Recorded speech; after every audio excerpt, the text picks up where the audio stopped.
Bienvenue dans ce nouvel épisode de notre série d'initiation à la science politique. Après avoir posé les fondements de la politique, nous abordons aujourd'hui le cœur même de notre discipline, sa cause finale, la notion de bien commun.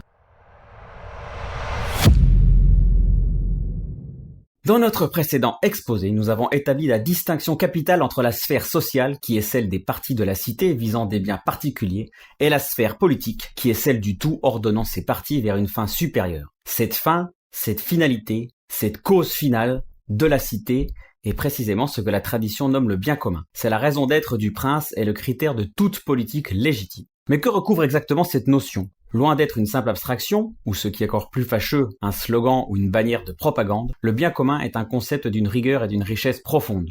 Pour le saisir, nous procéderons méthodiquement, en définissant d'abord ce qu'il est, puis en écartant ce qu'il n'est pas, en nous appuyant constamment sur les textes de la tradition aristotélico-thomiste. Des podcasts dédiés exposeront point par point chaque élément qui le constitue et débattront en profondeur les difficultés posées par des visions idéologiques de tous bords le concernant, à commencer par le personnalisme. Premièrement, qu'est-ce que le bien commun ? Pour commencer, il nous faut clarifier un terme essentiel, la nature. Quand nous disons que l'homme est par nature un animal politique, nous ne parlons pas de la nature au sens des forêts et des rivières. En philosophie, la nature d'une chose, c'est son essence, c'est son principe interne d'opération, ce qui fait qu'elle est et ce qu'elle est et qu'elle agit comme elle agit. Thomas d'Aquin, dans son traité d'Erénio, nous explique pourquoi la nature de l'homme le pousse à vivre en société. Contrairement aux animaux, l'homme ne n'est pas pourvu de tout ce qui est nécessaire à sa survie. Il doit, par sa raison et le travail de ses mains, se procurer nourriture, vêtements et abris. Or, un seul homme ne peut s'affir à cette tâche. De plus, l'homme est doué de la parole, non pour exprimer de simples émotions comme les animaux, mais pour communiquer sa pensée, pour échanger sur le juste et l'injuste. Cela étant dit, l'homme n'aspire pas qu'au vivre, c'est-à-dire à la survie physique. L'homme aspire au bonheur. La simple survie, la satisfaction des biens matériels relève de la sphère sociale, de l'économie domestique, de la famille et du village. La cité, la société politique en tant que société parfaite et autosuffisante vise plus haut. Elle vise une vie bonne, c'est-à-dire le bien vivre. Ce bien vivre, l'individu ne peut l'acquérir seul, il a besoin de la cité pour l'acquérir. C'est pourquoi il est par nature un animal social et politique. C'est en ce sens que Thomas d'Aquin écrit dans le commentaire de la politique d'Aristote. Aristote montre à quelle fin la cité est ordonnée. En premier lieu, elle doit fournir ce qui est nécessaire à la vie de façon que tous puissent se procurer leur subsistance. Elle permet aux hommes de vivre, mais aussi de bien vivre quand les lois et la justice gouvernent la vie des hommes. Et qu'est-ce que cette vie bonne ? La tradition est unanime, c'est la vie selon la vertu. Et qu'est-ce que la vertu ? Ce n'est pas une simple bonne action isolée. La vertu est une disposition stable, un habitus, une qualité acquise par l'exercice qui nous rend aptes à bien agir. C'est ce qui perfectionne notre volonté par la répétition de bonnes actions et notre intelligence par la contemplation, les inclinant l'une et l'autre à choisir le bien contemplé et à l'accomplir avec facilité et constance. Marcel Decorte l'expose ainsi, « Politique qui fait régner par la loi une vie vertueuse moyenne dans la cité et morale ne font qu'un, humainement parlant, dans l'ordre de la nature. » L'aspiration au bonheur ne s'accomplit pas de manière individuelle ou personnelle. L'imperfection de la vie animale et sociale de l'homme exige qu'elle ne s'acquiert qu'en commun, in commune, dans la société politique. Le bien commun est donc, en son essence, la vie vertueuse de la multitude, rendue possible et aisée par l'ordre politique. Il ne s'agit donc pas d'un bien matériel à se partager, comme un gâteau, mais d'un état, d'une perfection de la communauté elle-même. C'est un bien de l'agir humain qui réside dans l'activité même des citoyens, activité ordonnée à la perfection qui permet la paix, l'amitié, la justice et qui cause la prospérité matérielle et qui génère la civilisation. Concrètement, ce bien vivre se déploie en plusieurs dimensions. Il requiert d'abord la paix, qui peut être définie comme la tranquillité de l'ordre. Lorsque chaque élément du tout est à sa place en vue de l'harmonie, comme les instruments d'un orchestre jouant chacun à sa place, et dans l'ordre pour une symphonie.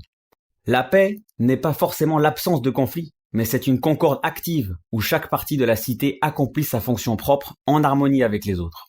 Le bien commun requiert ensuite la justice. La justice qui assure que chacun reçoive ce qui lui est dû et que les relations entre les citoyens et entre les parties de la cité soient droites et proportionnées. Cette justice n'est pas qu'horizontale entre les citoyens, mais elle est aussi verticale.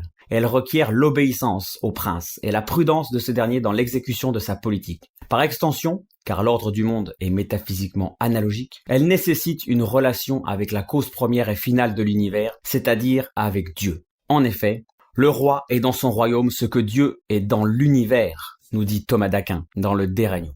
Garrigou-Lagrange déployait cette vision totale du monde dans la citation suivante. Dans la société, l'agent individuel qui poursuit son bien propre est subordonné à l'autorité civile qui poursuit le bien commun de la cité. Et cette autorité est nécessairement subordonnée à Dieu qui ordonne toute chose à la fin suprême de l'univers, c'est-à-dire à la manifestation de sa bonté. Garrigou-Lagrange, le réalisme du principe de finalité. Enfin, le bien commun ne serait pas total sans une suffisance de biens matériels, non comme une fin en soi, mais comme les instruments nécessaires à l'exercice de la vertu, car il est impossible à l'indigent involontaire de pratiquer la vertu. Nous avons également mentionné l'amitié qui règne dans la société, et nous dédierons un podcast à cette notion. Le rôle de l'autorité politique, du prince, est précisément de procurer et de préserver ce bien commun. Le prince n'est pas un simple agent de police assurant la sécurité, ni un simple arbitre des intérêts privés. Il est, selon la formule thomiste, l'architecte de la cité. Son office se décline en 3 tâches. Premièrement, instituer la vie bonne dans la multitude. Deuxièmement, la conserver en la protégeant des menaces intérieures et extérieures. Troisièmement, la mener à une plus haute perfection. Il doit, par des lois justes, par l'éducation et par l'exemple, ordonner toutes les activités de la cité à cette fin supérieure qu'est la vie vertueuse de l'ensemble. La vie vertueuse moyenne dans la cité. La politique est donc la plus haute des sciences pratiques, car elle a pour objet le plus grand des biens humains. Charles de Coninck l'écrit dans La primauté du bien commun. La cité est en quelque sorte plus humaine que l'individu pris séparément. Deuxièmement, pour mieux cerner ce concept de bien commun, il est crucial de dire ce que le bien commun n'est pas. Et ici, nous devons dissiper plusieurs équivoques modernes. Le bien commun n'est pas la somme des biens particuliers des individus. Il n'est pas non plus le bien singulier collectif d'une famille ou d'une entreprise, d'une école ou d'un village. La table de la cuisine n'est pas le bien commun de la famille à laquelle elle appartient. La bonne tenue des bâtiments scolaires n'est pas le bien commun d'une institution scolaire, etc. C'est l'erreur fondamentale de l'individualisme libéral, dont la racine philosophique se trouve dans le nominalisme de Guillaume d'Occam par exemple, pour qui le tout n'est que la somme ou la collection des parties, la juxtaposition des parties sans aucun ordre. La cité, nous l'avons vu, est une unité d'ordre, un tout qui est ontologiquement plus que la simple addition de ses membres. De même, son bien est d'une nature supérieure et différente des biens de ses membres. Le bien de l'orchestre n'est pas la somme des virtuosités individuelles, mais l'harmonie de la symphonie qu'ils jouent ensemble. La partie est ordonnée au tout. Le bien particulier de chaque citoyen et des corps intermédiaires trouve sa juste place et sa perfection en s'ordonnant au bien commun de la cité. Le bien commun n'est pas non plus le bien privé du ou des gouvernants. Lorsque l'autorité recherche son propre intérêt au détriment de celui de la communauté, elle cesse d'être légitime. Le gouvernement n'est plus une royauté ou une aristocratie ou un gouvernement collectif de type politeia grec. C'est une tyrannie. Thomas d'Aquin est très clair, le tyran est celui qui opprime par la puissance, il ne gouverne pas par la justice. Pire encore, le tyran s'efforce d'empêcher ses sujets de devenir vertueux, car il craint leur grandeur d'âme. Il sème la discorde, prohibe ce qui unit les hommes et les maintient dans la servitude. Le critère de légitimité de tout pouvoir est sa finalisation effective par le bien commun. Son absence engendre des conséquences morales innombrables, à commencer par le devoir d'insurrection. Enfin, et ce point est essentiel, car les thomistes sont très souvent catholiques et confondent souvent le naturel et le surnaturel. Le bien commun de la cité n'est pas le salut éternel des âmes, un bien personnel. La cité en tant que société naturelle a pour fin une fin naturelle qui est le bonheur naturel et temporel de l'homme, c'est-à-dire la vie vertueuse ici-bas. L'Église, quant à elle, est par contre une société d'ordre surnaturel, qui, elle, propose une fin d'ordre surnaturel. Confondre les deux sociétés mène soit à la théocratie, où l'État devient le bras séculier de l'Église, soit au césaropapisme, où l'Église devient un instrument de l'État. Pour cerner l'importance de ces distinctions, il faut comprendre que le bien commun est un bien participé par les parties du tout. C'est le bien du tout qu'est la cité en tant que tout d'unité d'ordre. C'est un bien non partageable et non prédicable, c'est-à-dire non attribuable individuellement. Ce bien, il n'est pas à moi, il n'est même pas à tous, il est au tout dont je suis partie. Ce n'est pas un bien collectif, c'est un bien commun. Ceci nous amène à un dernier point, la relation entre la personne et le bien commun. L'objection moderne la plus courante est que la primauté du bien commun écraserait la personne humaine et sa dignité. C'est une crainte qui repose sur une incompréhension souvent issue de la fausse distinction établie par Jacques Maritain entre l'individu, qui serait fait pour la cité, et la personne, qui serait pour Dieu, donc dévolue à un bien personnel supérieur, la béatitude individuelle. Pour Thomas d'Aquin, la distinction est simple. La personne est la substance individuelle de nature raisonnable. Il n'y a pas de division en l'homme. La philosophie politique ne sacrifie pas la personne à un état totalitaire. Elle enseigne que l'homme en tant qu'animal politique est par nature une partie d'un tout plus grand que lui, la cité. Et comme pour toute partie, son bien propre est de s'ordonner au bien du tout. La main n'accomplit sa perfection qu'en servant le corps tout entier. De même, la personne humaine atteint sa pleine perfection en participant à la vie vertueuse de la cité et en contribuant au bien commun. Thomas d'Aquin va jusqu'à dire que toute partie aime naturellement le bien commun du tout plus que son bien propre particulier.